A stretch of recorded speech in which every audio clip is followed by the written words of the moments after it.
If you're leading a company in crisis, what should you do? Manage the top line, manage the bottom line, or try to focus on both?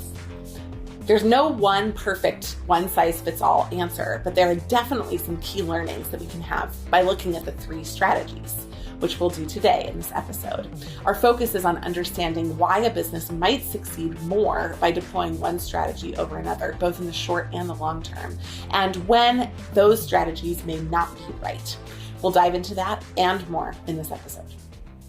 Businesses in crisis have 3 choices: focus on the top line, focus on the bottom line through cost cutting, or do both. And in this video, I'm going to talk about why option number 1, focusing on the top line, is my preferred course of action for organizations that I advise. I'm going to talk about why this is important because many organizations immediately think about how they can cut costs in a time of crisis. And it's a natural response. It's a fear-oriented response of not having enough cash to cover your expenses over time. And for many organizations, especially variable cost organizations, that can be right. Why would you order the same amount of food if the restaurant isn't going to serve as much? Why would you order as much product if you're not going to sell as much? But at the same time, there are a lot of businesses, fixed and variable costs, that would do well to follow the advice that I'm going to offer because it will set you up for longer term success. So let me walk through my 3 reasons why businesses should focus on the top line in crisis. Number 1, disruption offers an opportunity to change the way that you relate to customers, the products that you sell them, the services that you sell them, or it accelerates a timeline of integration or rollout that you might have already had in the works. What do I mean by this? Well, organizations that historically have not been virtual are more open to engaging in a virtual environment. Organizations that are more likely to be non-virtual have a challenge of thinking about how to engage with their customers. And if their first focus is on cost cutting, instead of rolling out a new product or a new service that is in a new world, they immediately think about how they can reduce the time and effort that they spend organizing what they're doing. So disruption offers this opportunity to listen to your customers that you currently have that you can't serve or wouldn't serve in the same way, to hear about what it is that they want or are willing to do to engage with you. You can hear about what they're looking at in other places and take share from potential competitors or alternatives that are popping up on their radar. And you can gain a focus for how your business could grow an entirely new business line in the future, because virtual and these new products and services are simply unmasking an unmet need, not actually creating an unmet need. So disruption offers this opportunity to provide new relationships, new services, and new products on an accelerated timeline. In addition, it's an opportunity to test them in a really frequently variable environment so that you can test it today and test it tomorrow. And people are more willing to try something out if they have a relationship with you already. So it's an opportunity to build new revenue streams, new relationships. Number 2, focusing on the top line uniquely builds company and team loyalty in crisis. One of the main things that teams worry about in crisis is the disruption to their own personal livelihood, whether or not the company will exist, whether or not they will have a job.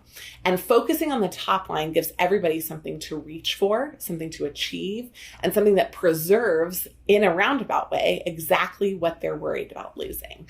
So if you get together, focus on new products and services, and take that to the next level, it enables you to keep your team, to keep your company, and to build the loyalty that you have for future dates.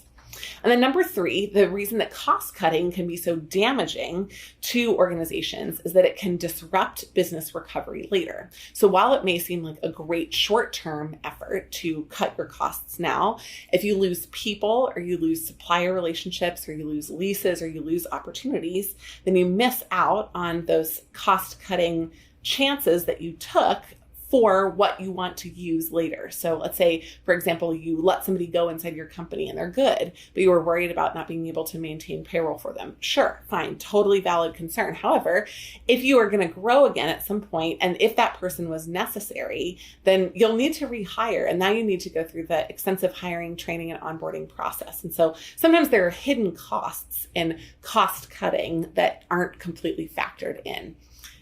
Now, let me say this. It depends on the type of company, whether or not you can forego cost cutting at all. So top line growth should be the primary focus of every organization.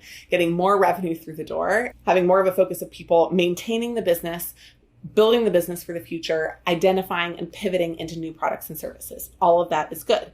You should always do that. But in some organizations, you will need to take option number 3, which is focusing on cost cutting and revenue generation at the same time. And cost cutting will be deferrals. Cost cutting might be a portion of expenses. We're seeing a lot of companies furlough their employees 1 day a week, not 5. So they're actually working to maximize efficiency in the other 4 days, but reduce the pay and the time worked for that extra day. And because of that combined focus, it really changes the way that everything can work together.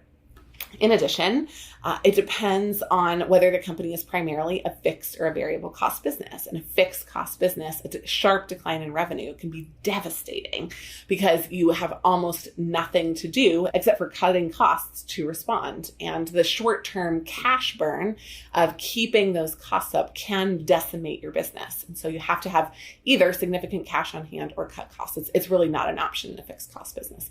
In a variable cost business, you might have some more flexibility. You can reduce some of your input expenses or delay them or defer them, not in a way that damages your core business, but in a way that simply is adjusting to the demand of the business. So variable cost businesses do have a little bit of an easier time managing to a change like coronavirus. They're able to push out their delivery timelines, push out manufacturing, push out their services, sometimes even push out labor, and that can be attractive.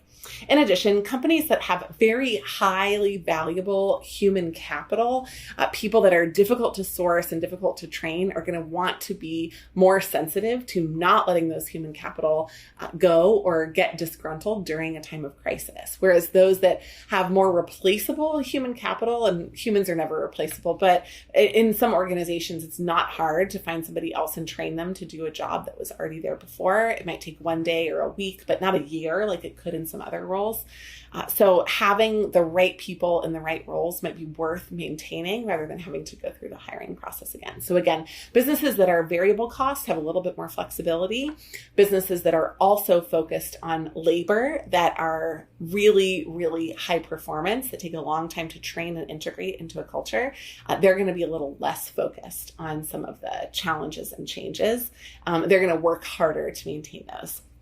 I'll just end with a quick story. When I was at Bain, I was explained that some of the success of Bain over time had been through taking this exact strategy. When other people saw a downturn and pulled back on growth, Bain accelerated into the downturn.